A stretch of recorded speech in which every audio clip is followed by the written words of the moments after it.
Welcome to Trial Lawyer Review. My name is Jason Lazarus, your host. This podcast is for and about trial lawyers. We'll tell the stories of trial lawyers who go to battle every day in courtrooms throughout the United States for injury victims. And this will be about their stories and about their practices.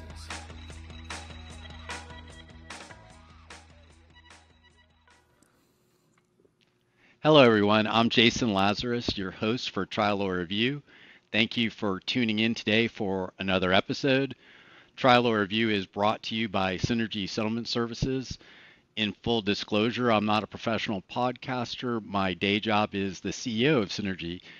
And Synergy allows trial lawyers to focus on what they do best by handling the complex issues at settlement like healthcare lien resolution, Medicare compliance, government benefit preservation, and structured settlements and settlement planning. Joining me on Trial Lawyer Review is a very special guest, Sara Williams. She's an accomplished trucking accident and wrongful death litigator. Sara is an attorney with Alexander Shunnarah Trial Attorneys, where she handles, as I said, primarily trucking, litigation, and wrongful death. Sara has collected over $25 million in verdicts and settlements on behalf of her clients, including a $12 million verdict against the Birmingham Max bus system in 2017. And in her spare time, she's also an adjunct professor of trial advocacy at Cumberland School of Law, where she teaches advanced skills in trial advocacy and depositions. She also serves as a coach, again in her spare time, for the Cumberland School of Law nationally ranked mock trial team. She is a 2003 graduate of Florida State, go Noles, and a 2006 graduate of Cumberland School of Law. Welcome, Sara. Thank you. Thank you for having me. So talk a little bit about your firm and your practice in particular. So our firm is an interesting hybrid advertising and litigation firm. I joined the firm in 2013, along with eventually 10 of my partners from an insurance defense firm, when the decision was made to kind of switch gears and not just settle cases, but to be able to have a presence in the state as a preeminent trial firm. And now we try more cases than any other firm, any other civil firm in the state. And so it's been a great run. We handle everything from slip and falls to catastrophic truck cases. We have over 60 lawyers now. We are in over 6 states now. And it's been interesting. I was probably the 20th lawyer hired in 2013. So we've scaled but we like to be able to be a full service litigation firm. And that is what that was his vision, and he has, I think, accomplished it. So what was it like, that transition from being an insurance defense lawyer and then joining a rapidly growing plaintiff personal injury practice?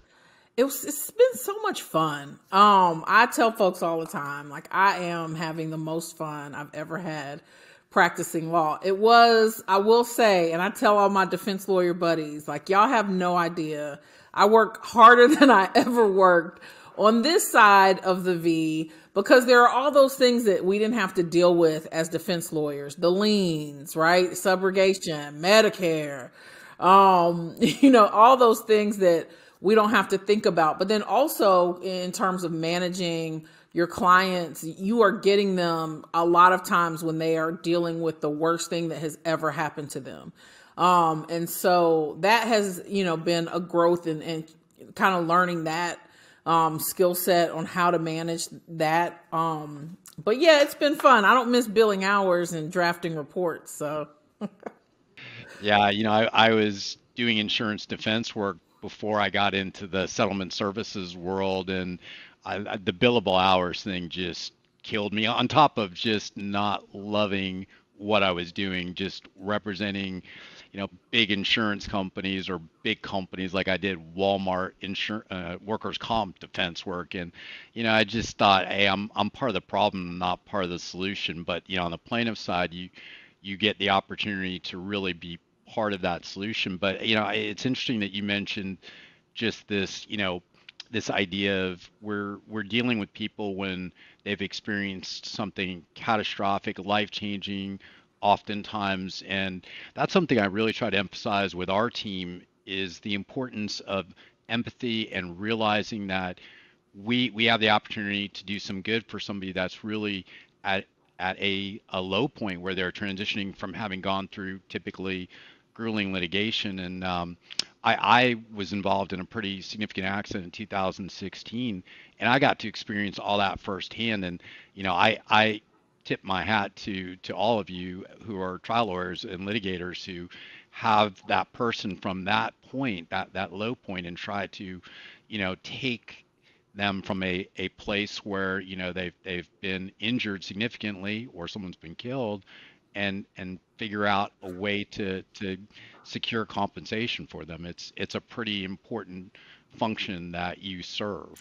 It's such a privilege. And the funny thing is, I think that we think of, so like my clients who have been catastrophically injured are always very appreciative.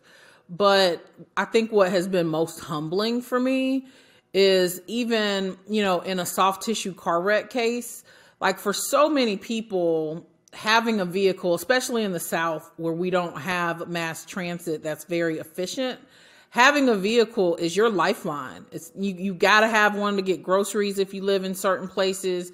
You got to get to work. And so, not having access to your car and maybe not having the money to get it fixed and having medical bills, expenses, so many people are one paycheck away from, being homeless, which we've seen with the pandemic, how missing a couple of paychecks or one paycheck has affected real people. And so the most humbling experience I had when we first came over, I got a case, and I think I settled it for like $15,000, but it put, $4,000 or $5,000 in my client's pocket. And she had just graduated from high school, and my sister-in-law is a manager at a local McDonald's. And she said, hey, one of your former clients is working for me, and she loves you so much. Like, she thinks you are the best lawyer ever. And I was like, I got her, a couple $1,000. And she said, I'm going to put her on the phone so she can tell you. She said, it may not seem like a lot of money to you, Miss Williams, but I was able to buy a car, which allowed me to go to nursing school because the nursing school was not in a place where I could go. And it also allowed me to get this job. And so, just that settlement has opened up all of these possibilities for me, that I didn't feel I had before. And I was like, I think sometimes we take for granted how, like, I think we think about the big ones and we're like, this is life-changing for someone, but it really doesn't take much often to, to have an effect on someone. And so that I try to keep her experience in the back of my mind, because it is it's a privilege to be able to do what we do.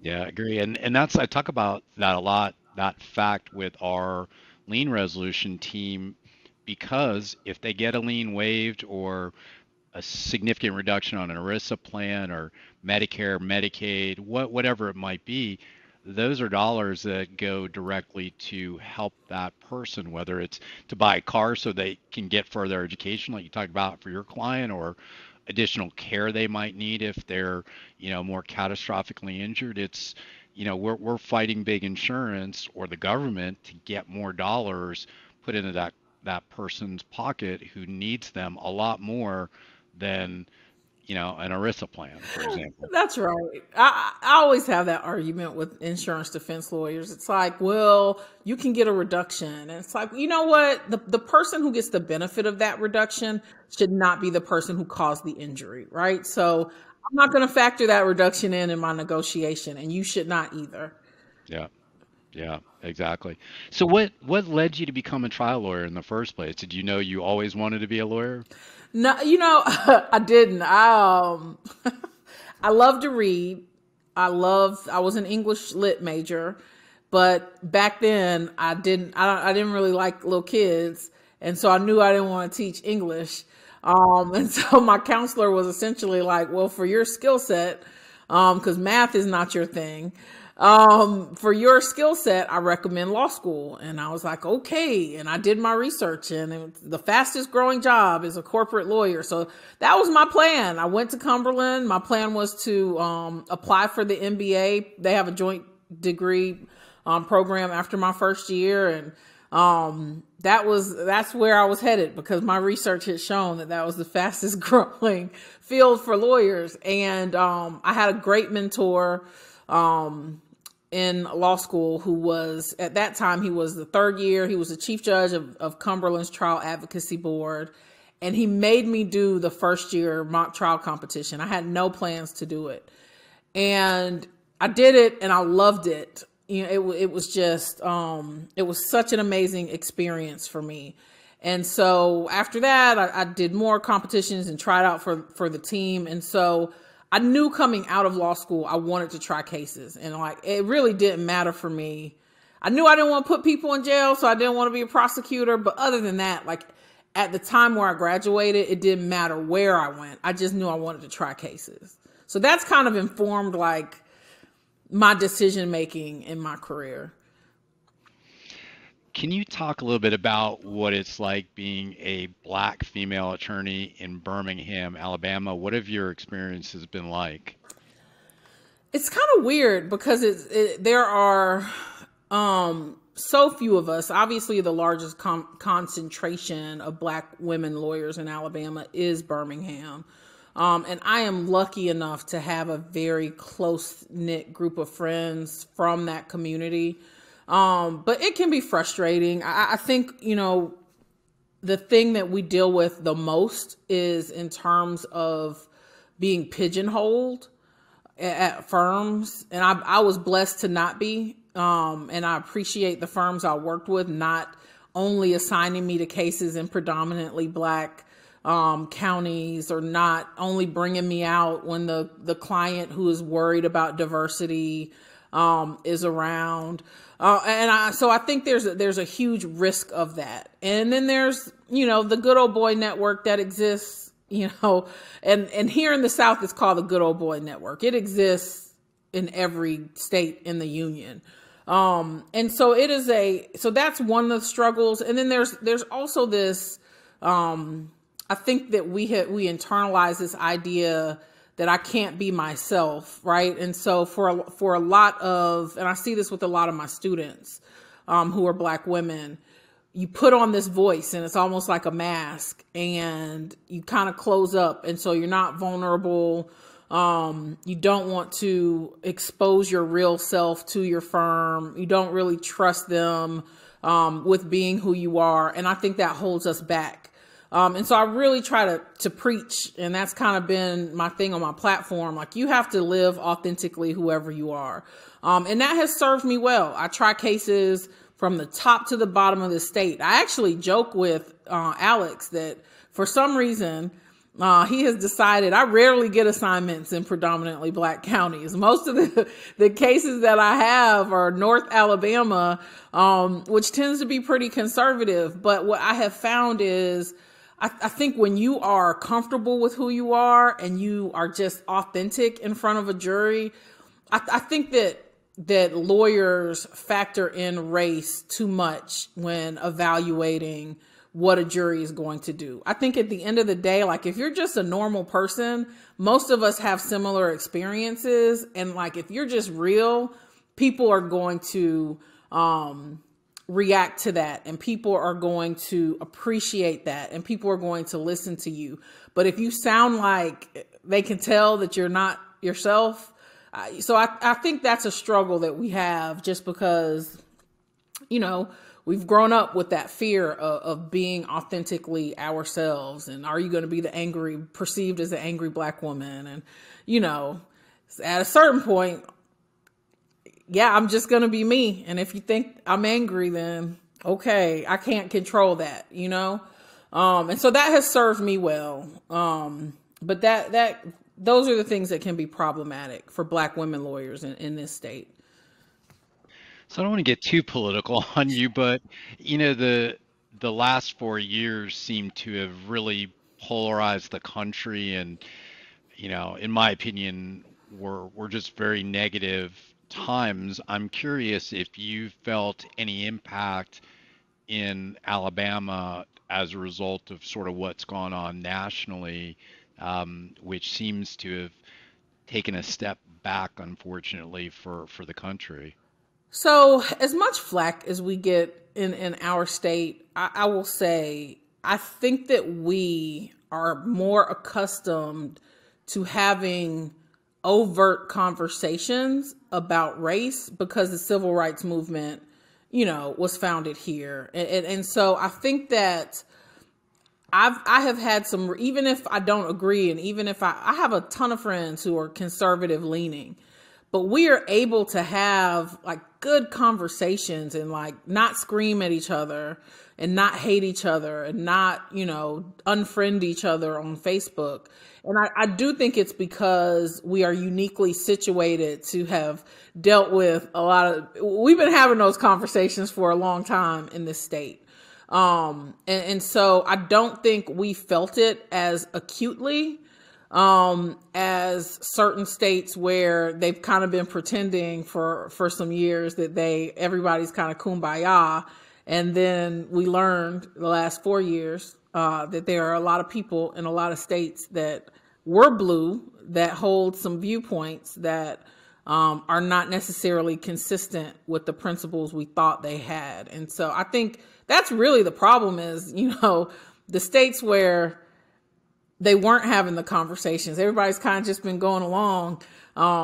We've been dealing with it. So other than last year, obviously for everyone last year, kind of upended some things. I don't think the last 4 years have been as groundbreaking for our state. All right, so getting back to the practice of law, what is there any one specific case that you've handled that you thought was the most influential or important that you've handled, and why? So one of the cases that motivated me to seek out a change in what I was doing. The last big case I tried as an insurance defense lawyer was a wrongful death case, and a little 9-year-old girl had been drowned. And I was brought into the case kind of after discovery. I was brought in just to try the case. And it was really, really sad. What was frustrating to me about it was I didn't think, and they may hear this, but whatever. I didn't think the plaintiff's lawyers were very effective in the way they tried the case. And I thought to myself, we are winning this case, not because we have the better facts, but because we have the better trial lawyers. And my former boss, Rad Gaines, is an amazing trial lawyer. And he and I together are like a very tough 1-2 punch. And I remember winning that case and getting a defense verdict and feeling awful. It didn't feel good. And I said to myself, like, if this doesn't feel good, this is where your career is going. These are the types of cases you're going to be trying. This is where you are. You've got to do something different because this is what you've been working towards, and now you've gotten it, and you're looking at this family who didn't receive justice because of you, right? And so that case has been the most pivotal for me because it was the case that motivated me to seek out doing something different. So I know you've been a leader amongst trial lawyers in your state, helping to educate soon-to-be lawyers. What drives you in that regard? So when I started law school, I was like, if you were to meet somebody from high school and college, they'd be like, Sara is doing what? Because I was so shy and kind of reserved. But it really was that I just never felt comfortable. I never had like a place where I felt comfortable being myself. You're too much, you're too aggressive, you're too this or whatever. And so for me, the trial advocacy program at Cumberland really created that home for me where I finally felt comfortable being myself and being confident in all the things. I'm an Army brat. So it's like Some of my experiences are different. I don't have a very distinct Southern accent. Like I almost, like, it wasn't like I had a home. Like I had a group that was just mine. And that group became just mine. Like these are my people. And they made me feel like I was comfortable just being myself. And that has allowed me to be comfortable in making career changes and being grounded in who I was. And it has been the most influential aspect of my legal career, and my legal education. And so they gave so much to me. Like, I want to make sure that I'm giving back, because it was so pivotal for me. Like, I feel like I have a responsibility to continue to do that for others. So is there something specific that you enjoy about teaching soon-to-be lawyers, the things that you teach them? Um, it is, part of what I enjoy about teaching is seeing someone go from that, like, baby stage where they're uncomfortable, and then when they finally just, like, settle in, it's the greatest feeling to me. And so part of it is selfish because I'm constantly seeking that feeling. But I enjoy the relationships that I formed when I was the young cool coach. And it's close in age to my students. I mean, they've become some of my best friends. We attended each other's weddings, and their children call me Aunt Sara, and they are just like, almost brothers and sisters to me, like very close. And then now, the mentees that I've developed and those relationships are just, they're priceless. And so that drives it a lot. Building those relationships with just amazing people. Yeah, I think I may know the answer to this, but why teach trial advocacy? Why focus on that topic? That's what I know. So I'm a firm believer in, like, don't try to do something. Like, if you're not good at something, don't try to fake it. And I've been asked to teach, like, other subjects. I'm just like, look, that's going to be too much work for me, because I'm going to have to figure it out. But it is, I also think I never expected for it to be a career for me. And I think that there's so much, a lot of my students will say, or students will say to me, well, I don't want to be a plaintiff's lawyer. I don't want to be a DA. But what I've learned is there are so many careers they don't talk to us about in law school.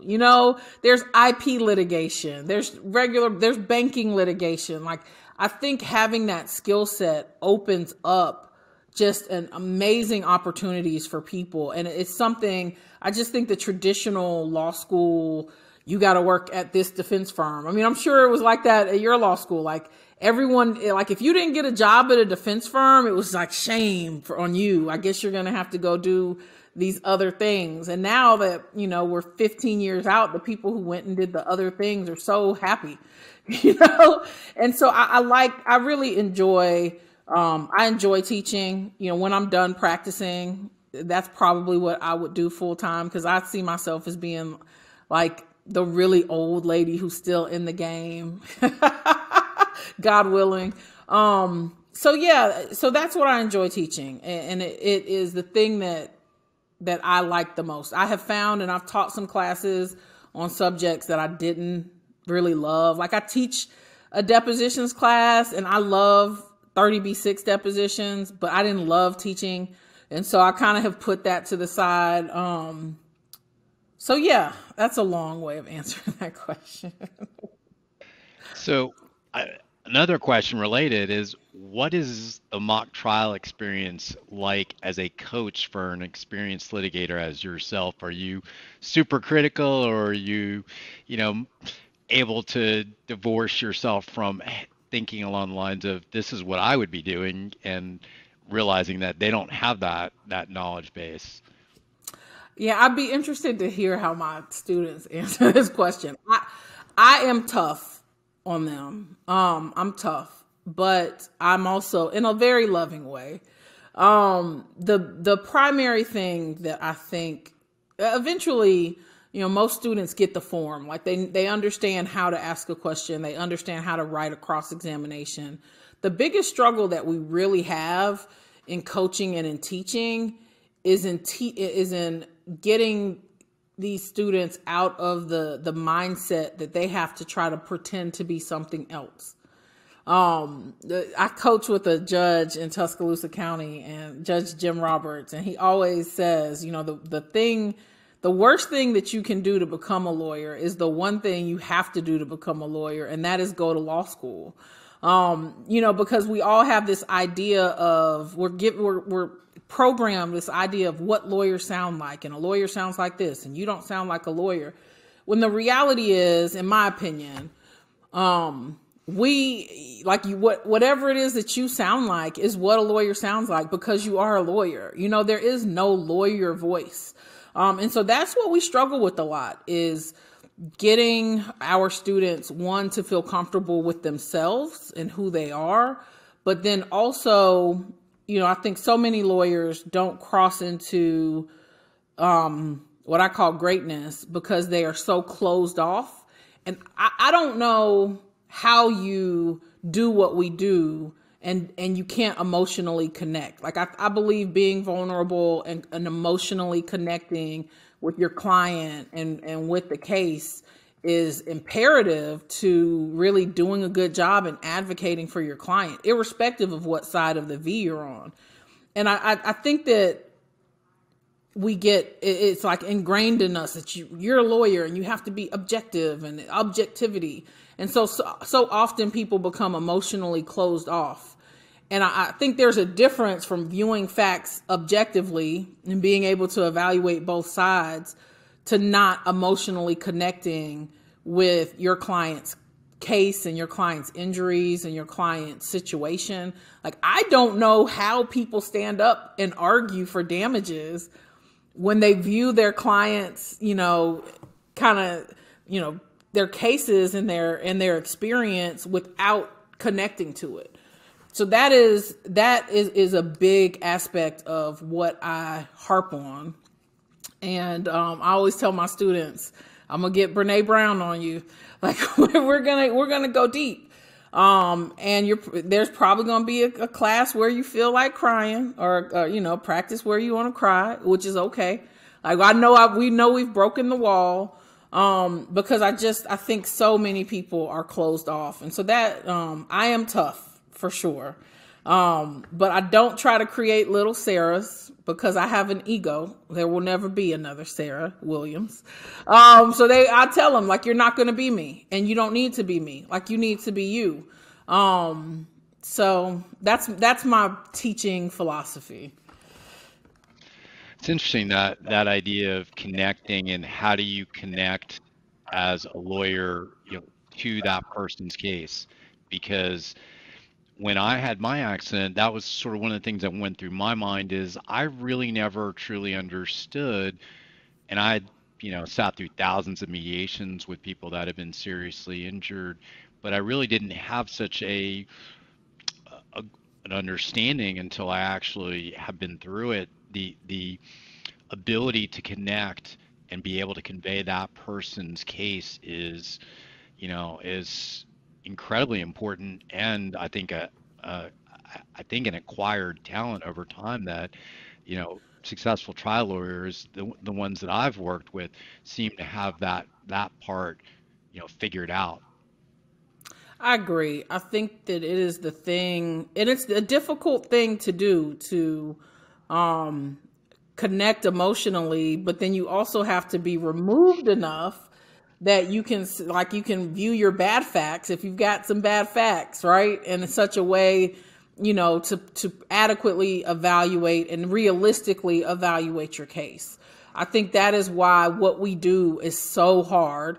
And it's why, not everyone's great at it, right? It is a skill to balance those two things. And I don't think everyone recognizes that, but I'm a firm believer. If you can get both, if you can attach yourself and really understand the emotional aspect of the damages in your case and how it truly affects someone, and really open yourself up to trying to recognize what that would feel like, And then also be able to say, okay, I understand the emotion, and I also understand the legal framework that we have to work in. To me, that, like, when you can put those two things together, you're like the Voltron of trial lawyers. You've really got it figured out. Yeah, and then because that allows you to adequately convey it to the jury, which hopefully then processes it and does the right thing for your client, right? That's exactly right. All right, so I want to ask you a little bit about some things connected to the business of the practice of law. Is there anything that you see kind of coming down the path that will be a market disruption in the personal injury practice? You know what the one thing we have been very concerned with our model are insurance companies, like auto insurance companies, really squeezing and forcing those cases to be tried. Because from a cost perspective, I think there are a lot of firms that handle those cases with the expectation that they're going to resolve, and they don't expect or anticipate the cost of trying those cases. Because, the cost of trying a whiplash case is going to be the same cost as trying a broken bone case. You've got one doctor in both, in each one. So the costs are the same, but the recovery is not. And so I think that that is something that we have got to deal with and figure out. I worry that smaller firms will get squeezed on those and just stop taking them. And that will be a disservice to the community. But that's a serious concern that I have in terms of the traditional cases that most folks handle. What about, are there any trends in the practice that you believe are important that you see as either threats or positive things for the practice? That's a good question. COVID is, I feel like, we've been talking a lot at conferences about autonomous vehicles, which I'm not a believer that those are a real threat. I can't think of anything offhand that I think, I worry about the judiciary. Trump was able to appoint a number of very conservative judges. But I will say this, I think that we are oftentimes surprised by people who have lifetime appointments by the face they put on before they had the lifetime appointment. And then when they get it, they're like, this is who I really was. And y'all thought I was really conservative, but I'm not. So I try to be very optimistic. I'm like the most optimistic person you've ever met. And so that worries me in terms of, qualified immunity and some different claims and issues that I think we all want to challenge as trial lawyers. It worries me to have a very conservative judiciary. But I am hopeful. I think one of the things that 2020 gave all of us was the opportunity to really look at ourselves and take some time and examine our beliefs and our country and how people are really affected by certain policies. And so I am hopeful that irrespective of the political beliefs some of these judges may hold, that they will do the right thing. But I'm worried about, obviously we're going to be worried if they rule on cases consistent with, what the expectation was, then those judges are going to be problems for the plaintiff's bar. Yeah. What about COVID? Do you think that some of the alterations to the practice, like doing things via Zoom, is that stuff that you think is going to permanently change the practice, or do you think things eventually will go back to more or less the way they were before?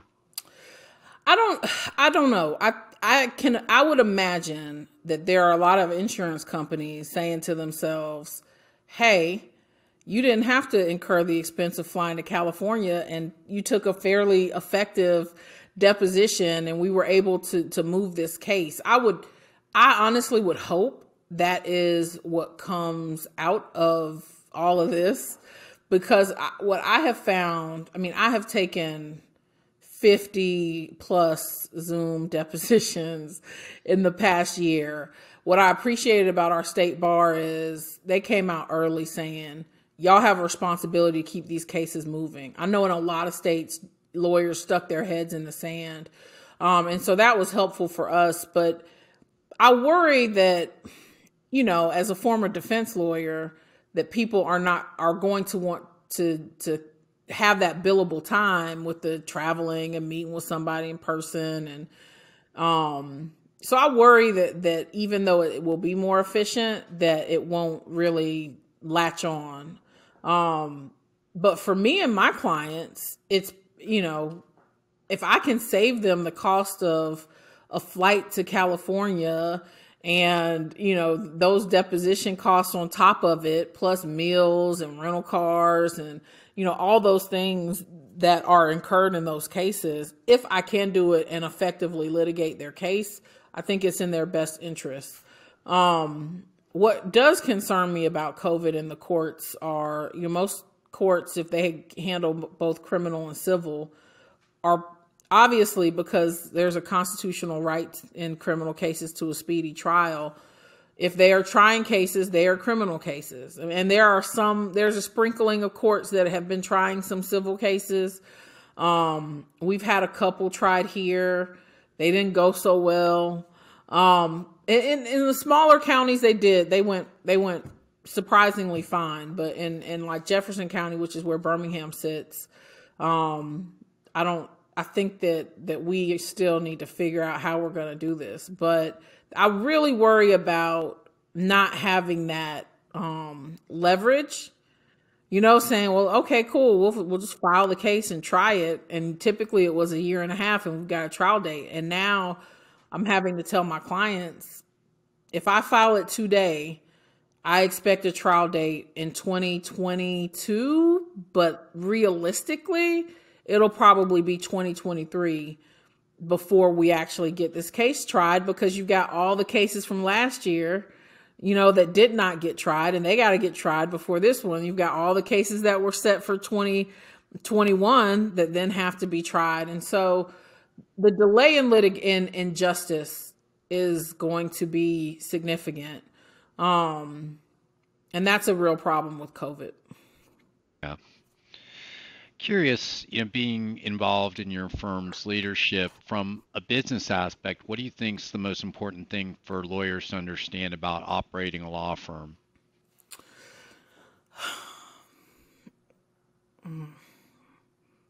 I could talk about this for a long time.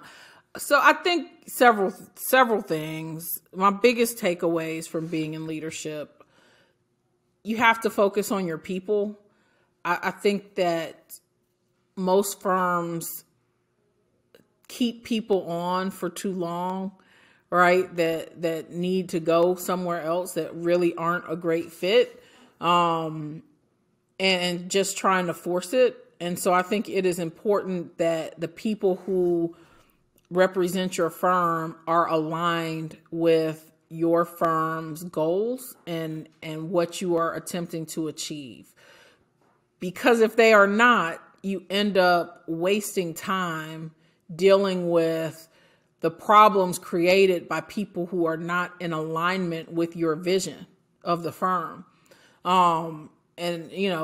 Leadership decides on the vision, and you're either on board or you're not on board. And if you're not on board, then this is not the place for you. And I think that so often we try to force people to be on board with our vision, when the reality is, look, it's okay for us not to agree on the vision, but the people of this firm are going to be on board with the vision. I think that we underestimate how disruptive being in misalignment is.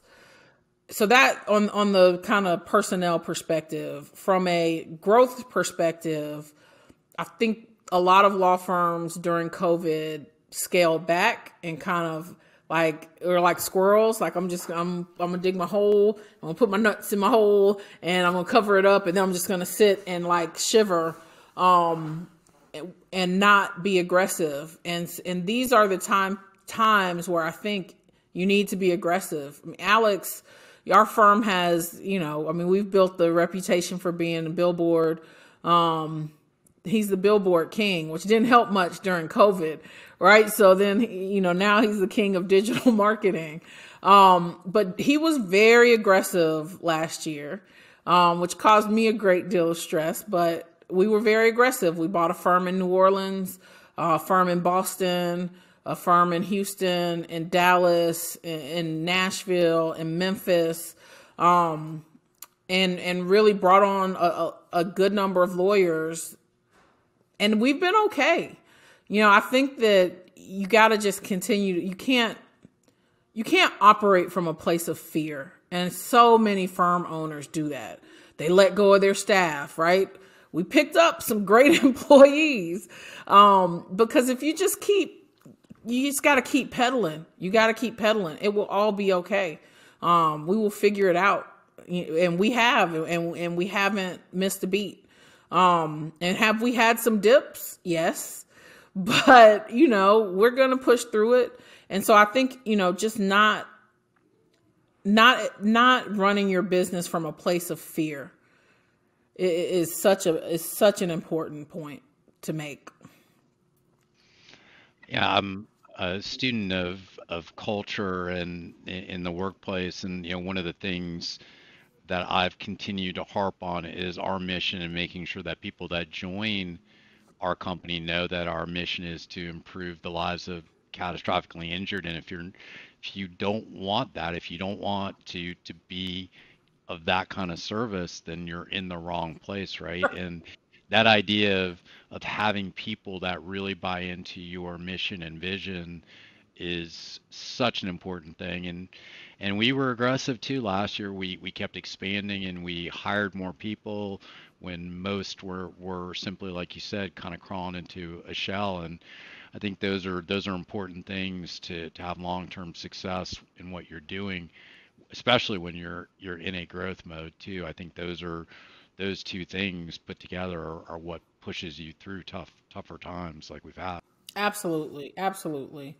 We will emerge from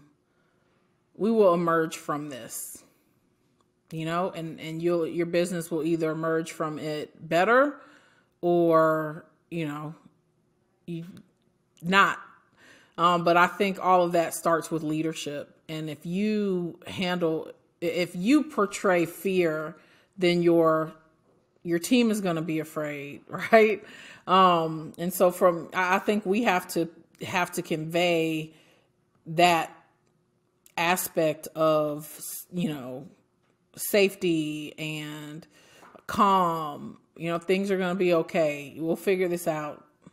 There's nothing you do at the office that you can't do at home. We're going to figure this out. Yeah, absolutely. So being a firm that does a lot of advertising, what in your opinion is sort of the most important thing in marketing for law firms these days? I think if a firm does not have a digital presence, they are doing themselves a great disservice. Listen, we continue to have our billboards because that's part of our brand as a firm.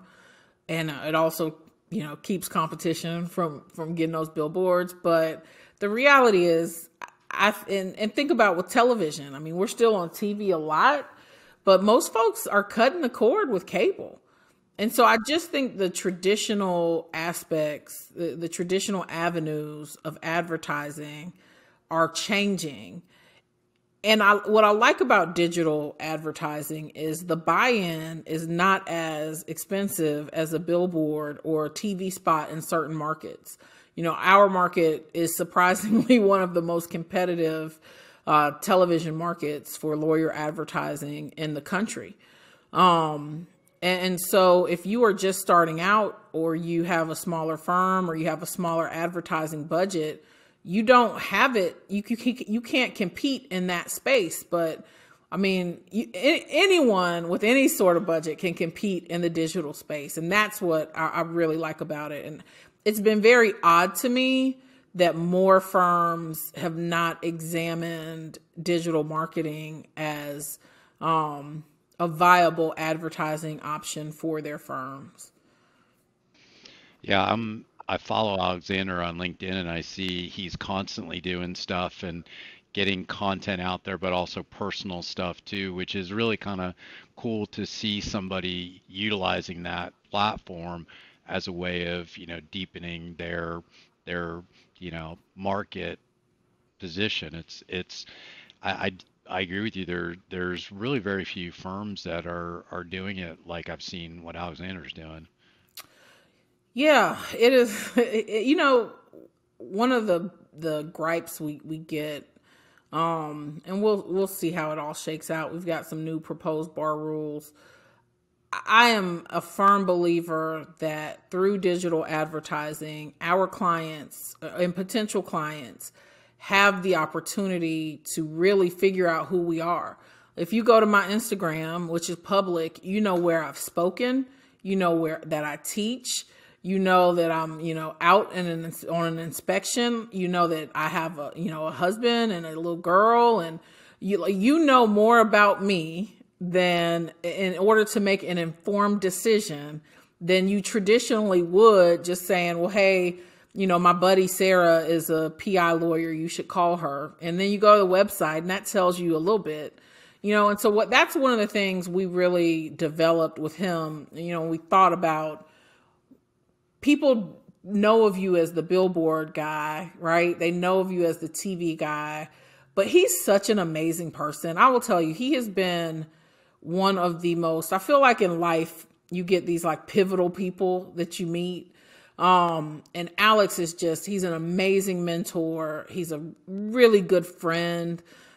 He is just such a great person. And I feel like you don't get to that sense of him just in the billboards and just on the TV. And so I'm glad that we're hoping that that comes through with like his personal social media, because I think that as a person, he is one of the best people I've ever met.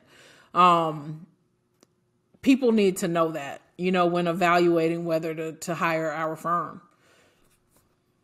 Yeah, it does come through, by the way. I've not met him personally, but I feel like I know a little bit about him from the things that he puts on LinkedIn because it does show some of that more personal side, which admittedly I probably should do more of that, but it takes some, confidence and, time and effort and there's certainly something to it, though, I think, in the end, to have that kind of presence.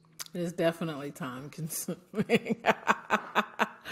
And it's funny, I have some students. What I love about millennials is they are so creative and they are really rejecting, in large part, like this traditional law firm setting. I have a former student who just left her, blue blood firm, and she is now an influencer lawyer, and she's a digital social media influencer. But she drafts contracts for influencers, reviews contracts, and I was just like, how amazing is that? And there's such a need for it, but it is. I talked to her about the work. She's working probably harder doing that and having to constantly create content and edit the content than she had to when she was at a firm, busting it for 60 hours a week. So it is definitely hard work. But I think there is an expectation, especially when you hit the folks in their 30s on down, I think there's an expectation that you have a presence on social media for them to evaluate you. Yeah, no, for sure. I'm curious, you had mentioned a little bit about the vision and people. What is the culture like in your law firm? It sounds like, from the way you talk about Alex, that it it sounds like it's a really, kind of progressive, supportive type of culture, which, I mean, the law firms that I was part of, and, was limited to insurance defense firms, but we're just not like that. So we have a very interesting dynamic at our firm because each lawyer is essentially an independent department. And so, like with my team, I have a paralegal, a case manager, a medical records clerk, and then 2 law clerks who work just for me.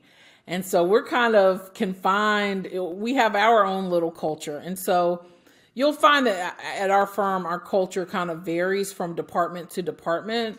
And then in between the two groups, so we have lawyers who are pre-litigation, and that's all they do. And that's their desire. Like if they wanted to try cases, they are more than welcome to. But then we have, a team of lawyers who primarily just litigate. And so that's the building. We have 7 buildings in the city. So that's the building that I'm in, and our culture here. And it's one of the things I love about working on a team is it's really collaborative. Which what I love about that is there's not this idea of like someone could come into my office to talk to me about a catastrophic case. And I'm not like, I should have that case. And you know what I mean? There's not this, we all want each other to be successful. Now, granted, half of us worked together at our old insurance defense firm. So we've kind of grown up in the law together. But I love that. I love, cheering, sitting in and listening on a call with an adjuster and like writing down suggestions for folks, things for people to say. It's a lot of fun. It is like being back on a trial team. Like this is my team. And we have our little text group. And so that's our culture. Like we really enjoy what we're doing. But it's different. Our pre-litigation lawyers, they are machines. They are, you go over there and it's quiet and folks have their heads down and they are, and that was great for us when we came over because learning that stuff, you've got to have systems. And as an insurance defense lawyer, I was like, wait, so who do I have to set a claim up with? And so it's an interesting kind of dynamic. We're almost like a continent. Like it's like you've got your folks up here, you've got the beach down here, you've got the mountains over here. So I will say this, we do not have one consistent culture, but it all works. As long as it works, that's the most important part, right? That's right. All right, so last question for you. Are there any trends you see in dealing with the issues that arise at settlement? I know, a lot of what I see on listservs that I'm a part of, AAJ and some of the Florida listservs, is dealing with Medicare related issues with the defense insisting upon release language or cutting a check directly to Medicare to reimburse. Are there things like that that you're seeing and dealing with currently? So I think my perspective about that is a little different because I was a defense lawyer and I was burned on, lawyers who did not take care of those liens. So it is not offensive to me when a defense lawyer asks to cut the check directly. It's just not, because I understand, while I know I am not going to burn them, I understand what the history is. Like I get it. I will tell you what I have seen and I've been pleasantly surprised with, and I don't know if you're seeing it. I have had several ERISA plans reduce significantly their liens in folks who I've dealt with before that would say, no, you recovered X amount of hundreds of thousands of dollars. We're not giving you a reduction, Sarah. Are you crazy? Like they will tell you to go jump in a lake very quickly.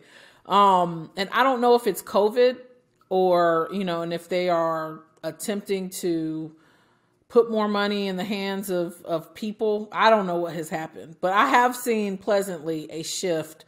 The last 4 cases I've resolved, I've been able to get reductions on an ERISA plan that I just threw a Hail Mary and, told my client they're going to tell us to jump in the lake and got the reduction, that I asked for. The other thing I have seen, Medicare, I feel like seems to be slowing down. and you tell me if you've seen this too. And I don't know if it's because a lot of those folks are working from home, but it is taking us a significant amount of time to receive a demand letter once we have settled a case. I just dispersed a case today that I settled in October. And my team is, I mean, we are a well-oiled machine. As soon as we have an agreement, they are sending a request for a demand letter. And it took us that long to get, I mean, it took us until a few weeks ago to get the demand letter, and then we had to get the check from the insurance company. So I definitely think that's something lawyers need to advise their clients of. And we usually will say it takes, it may take up to 60 days. But man, so I don't know. Have you seen that slow down? I think that we've seen just in general across the board some slowdowns. Have not seen ERISA self-funded plans have a heart like you're talking about. So that's maybe a little unusual. Maybe it's just It's a just few me. It's just me, better. Jason. Yeah, maybe it's Sarah's expert, way of going about it. With Medicare, it's really all about the process, and because we have a team that's all they do day in day out, they're usually right on the time frames and can get things within the normal time frames. But Medicare does have its time frames, and I do think that there are some issues with people working remote. We've seen it with Medicaid agencies across the country, and it's just part of, I think, some of the you know fallout from COVID and the remote situation that we've got. But hopefully over time that's going to dissipate and things will go back a little more to normal. Yeah, I'm hopeful as well that delay will ease up. We've had we've had some success in getting other letters, so it's really random, like when it happens. And I will say, I think that can make an argument for why the defense needs to go ahead and send the money and hold it in trust and get a decent agreement going, that you will protect the lien. Because, this lady sat without, and it was a $500 Medicare. You know what I mean? Like, it did not need to hold up her entire settlement disbursement, but I mean, that is one thing that when I talk about this subject and do CLEs is I do recommend that the parties be collaborative when it comes to Medicare at settlement, because doing that protects the injury victim, it protects the insurer, which does have risk and exposure under the Medicare Secondary Payer Act. There's broad, potential targets for Medicare, the government to go after, and they've become very aggressive about it with Treasury and the Department of Justice going after personal injury firms that have not done what they were supposed to do. So I think it is and should be a more collaborative process, particularly because now defendants have to report every settlement with Medicare beneficiaries, and just collaborating on those issues alone are so important because it avoids having a second final demand issued because the defendant reports a different date of accident than plaintiff counsel does. I mean, there's so many little things that you really have to be cognizant of with Medicare these days that it really should be more of a collaborative process. But I would say that 99.9% of the time that's just not happening, even though it really should. yeah, I am, again, having the benefit of being on the defense. So many of the lawyers that I deal with are people I had relationships with. And so it makes those collaborations a little easier. I will tell you another thing that we are experiencing, which I don't know if you've seen this, and I would absolutely warn lawyers about, the mail delays, which have not really resolved themselves. You have a certain amount of time, obviously, to pay to satisfy your lien once you receive that demand letter. And so I have had to write a couple of checks, for that interest, because I never, assess that to my clients. because the checks didn't get there in time. You know, and I don't know if there's a resolution to that, but I don't like fighting with the federal government. So I'm just going to write my check and overnight it the next time. Yeah, you really have to be cognizant of that time frame too, because they're sticklers. It gets referred over to Treasury, and we have a lot of cases where we're contacted after it's at Treasury, and then it's a real problem once it gets to Treasury for collection to get a resolution. So you really got to make sure, especially with, like you said, the mail delays now, that you're dealing with it in a timely fashion so you don't wind up paying interest, because they do assess that interest, and it starts 30 days from the final demand and keeps accruing. It is the thing I harp on the most. What typically happens, here, if folks, their staff get the letter, they put the amount in the file, and no one calendars it. If you haven't told your team, hey, here's the issue. When that comes in, it has to go on the calendar. It is just like anything else that is time sensitive. It has to be calendared. And so I think there's a disconnect between lawyers and their teams who are open in their mail in regards to that issue. And you're right. You get that phone call from the client that says, hey, they're garnishing, the Treasury is garnishing my disability, or and then it is difficult to resolve, because it only had to happen to me once for me to learn that lesson. But it's something that we try to harp on, because I think it is, that language with the deadline is buried in that letter. And so you're like looking for your number and you skip over, like, look, it has to be paid on this date. So. Yeah, I mean, I think Medicare compliance for law firms is a bigger issue than most law firms recognize, and that's one of the things I do try to, emphasize with law firms, whether you outsource to a company like us or have an internal program, have something that identifies those Medicare beneficiaries, particularly now, because it's not just conditional payments, but if that person elects into Part C Advantage plans, those plans have become very aggressive using the double damages provision and going after law firms and insurers for double the lien amount when they're not reimbursed. And Medicare doesn't tell you if the client's transitioned over to Part C. They'll just tell you, oh, there's no lien from Medicare. Well, but there could be a Part C lien. So, unfortunately, it's just a lot of complication for law firms to contend with when these cases are almost to the finish line. We refer to that as the case after the case, because there's so many little issues that can crop up and cause problems for law firms, and that, I mean, it's why we're in business, but for Yes. lawyers it's tough. I absolutely, having the relationship with Marcy that we have has just been, and having folks, I know a lot of our lawyers will get her on the phone and, we'll get that Medicare set aside opinion. And it's almost like, it's like having another team in your back pocket. And so when I was managing, as a managing attorney, what I loved was, okay, you guys, this was an issue.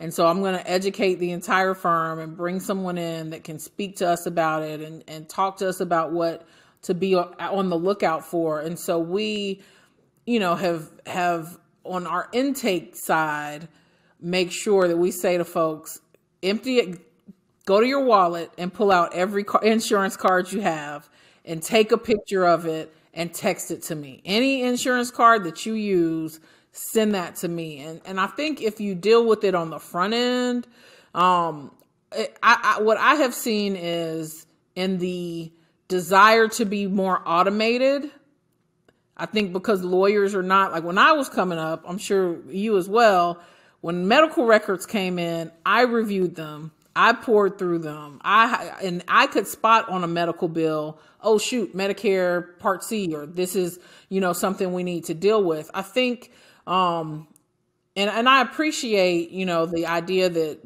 law firms need to scale, but I think that there are some things that are being lost in our attempts to scale and our attempts to automate.